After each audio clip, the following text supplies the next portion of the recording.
Today on the channel, we rank AEW Unrivaled Series 16 from my least favorite to my favorite. And the spirit of Ultimate Warrior will run forever!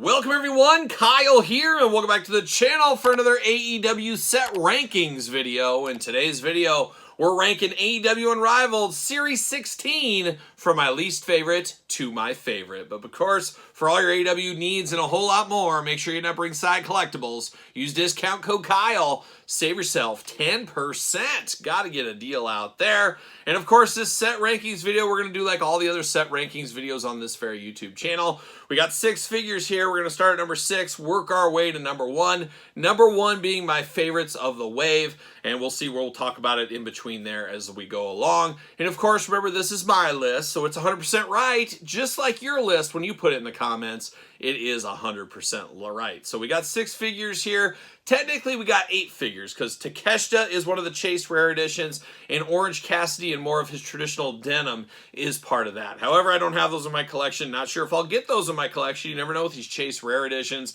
as I'm not paying hundreds of dollars for them. I will pick them up if I find them at the store all day long, and then if they go down to maybe $40, $50, I will dabble at that point. But that's usually way down the line. Currently, I'm trying to find Brandon Cutler. I really want that for my collection. Hopefully I can find that, because I hate it when they do characters like Brandon Cutler that are only a Chase Rare Edition, so it makes them a little harder to find. We'll see what ends up happening there. Now, Takeshita, same kind of thing. A lot of people up in arms about that, but we heard at San Diego Comic-Con, they said, just hold tight, Ringside will help you out.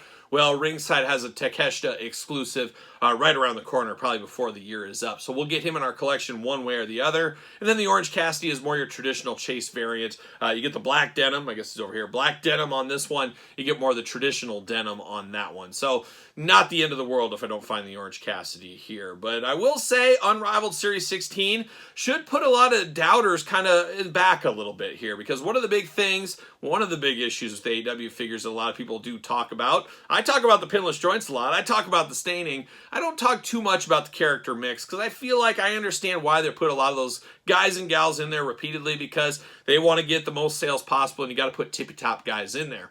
However, this set, starting to break the mold. We're seeing a lot more of that with the AEW line as we get new first time in the line. We got the Gun Club, first time ever. Julia Hart, first time ever. Orange Cassidy feeling very different from his last figures. And then the Hardy Boys, 2 legends you can really put in any wave. They will sell, but both of these different than their prior figures. So this is a very strong wave. And then you go one step further with Takeshita, first time ever in the line. That's a new character as well. Orange Cassidy, probably the Chase, is probably the weakest link of the bunch. He would for sure be the end of my list if I had to pick it. That's just the way the old cookie crumbles here. But a lot of new innovation, a lot of new characters with this one here. Some good, some bad, some ugly, and we're going to talk about it. And I think this list will be a little bit surprising maybe to some that watched my unboxings of all these. And if you missed any of those, check them out, of course, on this very YouTube channel. And subscribe and like the video while you're at it. How about?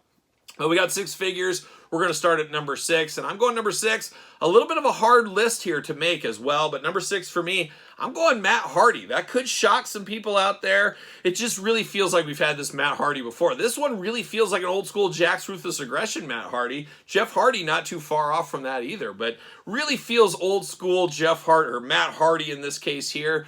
I will say I like it though, because we needed a regular Matt Hardy. We got the broken Matt Hardy way back in the line. Now we got a regular edition, but there is not a lot of meat on the bone, where Jeff, very similar figure, but he's got a little bit more meat on the bone that we'll talk about, of course, when we get to him. But Matt Hardy, a figure you got to have in your collection, I do feel, if you're collecting this line. But for me, he's going to come in at number 6 right here. Number 5, I'm going to go to Austin Gunn. I think he is the weaker of the 2 Guns, even though he has more accessories with him. I do like the colors here. I love that we got a new tag team. A lot of accessories, like I said. You got the headband, the glasses, the title belt, the extra hands. A lot going on for this one. I just feel the likeness is a little bit off for him. I got a little side eye going on. He almost looks like he had a stroke somewhere along the way. So not the best head sculpt on this one. A little bit to be desired, I will say. Which then brings me to Colton Gunn right here.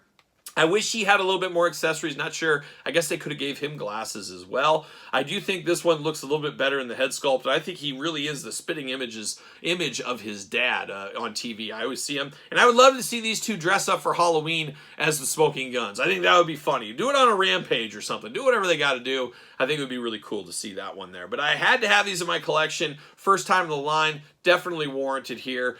Just a little bit farther down my list than the rest of the people on this list right here. So now we got 654. We're down to the number 3 spot. Number 3, I'm going to go Jeff Hardy. Usually I love guys in face paint. You know me, I love my guys in face paint. But Jeff, a lot like Matt, feels like we've been here before. We didn't get a lot of face paint from the Jakks days. We did towards the very end, but we did get unpainted faces, easy for me to say there, and I felt like if we had that unpainted face like we did with the last Jeff Hardy figure, you put that on there like we did in that review, you could almost get an old school Hardy Boys tag team out of this one if you wanted to. Still a figure you're going to have. We do know there's a Matt and Jeff Hardy Amazon 2-pack exclusive coming in November, so if you miss out on these, don't want these, you can get that one, so we'll stay tuned to that review on the channel soon. But it is a good Jeff Hardy. It's just number 3 for me. That's what I can say. It is nice. I like this above Matt because you get 2 face-painted heads. You know me, I'm a sucker for face paint. And you get that, of course, his rag back here. That classic Jeff Hardy rag when he was breaking out of prison. We'll never forget that either. So, interesting times, no doubt about it, with old Jeff Hardy right here. But we got one more around the corner for Jeff, and that's it for the Hardy Boys. So if you're looking for Hardy Boys in your collection, this is about the end of the road for you there. So Jeff Hardy at number 3, which means there can only be 2 left. And this one may really surprise you guys, and especially you gals out there. I am going to go for Julia Hart right here at number 1, and I'm going to put Orange Cassidy at number 2. Crazy, because I was pretty worked up about this Julia Hart figure. If you guys remember to the unboxing not too long ago, her head broke off just removing it. I didn't realize this was an issue for everybody because I think I was one of the first people probably to unbox this one on this YouTube channel or any YouTube channel. So there was no history with this. Nobody knew what was going on. This does not have a traditional removable head on this one. This is a different head. So when you have all that plastic wrapped up, you naturally think, okay, I'm going to remove the head. That's what I tried to do, and it broke. Well, what happened? I was watching the Major Pod over there. Shout out to those guys. Mark Sterling had the same issue. He broke it in the same way. So need everybody that's watching this, hopefully you haven't unboxed your Julia Hart yet, cut around that plastic. Don't try to take the head off. Head is not technically removable. So wish there would have been something from Jazzwares telling us, hey, watch out for this. This is the way this one is. There was no warning. Of course, just like anything else, you're just going to remove the head and move on. Not the case right here. So a big miss. But even with that, Julia Hart looks amazing. Like a young Stevie Nicks out of the 70s with Fleetwood Mac's, what she looks like. Beautiful black hat, extra hands, long blonde hair, first time to line, big coat here. Just a fabulous figure. It also completes, of course, the House of Black as you're filling out your teams. Just a ton to like about this Julia Hart. Just an amazing figure. Quality issues outside of that, though. Luckily for me, the head fits back on there pretty good. It still works, has its functionality. However, one of those neck pegs is broken. I will probably pick up another one of these in the future because it just eats my soul alive just knowing that right here. But a fabulous figure outside of neck quality issues. Just a must-have figure if you ask me. Which, Orange Cassidy at number 2, I will say it. There's always a sleeper of a line. This Orange Cassidy is the sleeper. We've had a lot of Orange Cassidys. How do you make them feel different? Well, finally got the backpack here, and then we got black denim from it. He only wore it, I think, once or twice in his career. This works for me. Give us something different. Make it feel different from all the other ones, and it feels different. I really like it. You get the backpack, you get the glasses, you get the title belt. There's a lot to like about this Orange Cassidy. Truly the sleeper of Unrivaled Series 16, if you ask me. So a very strong set.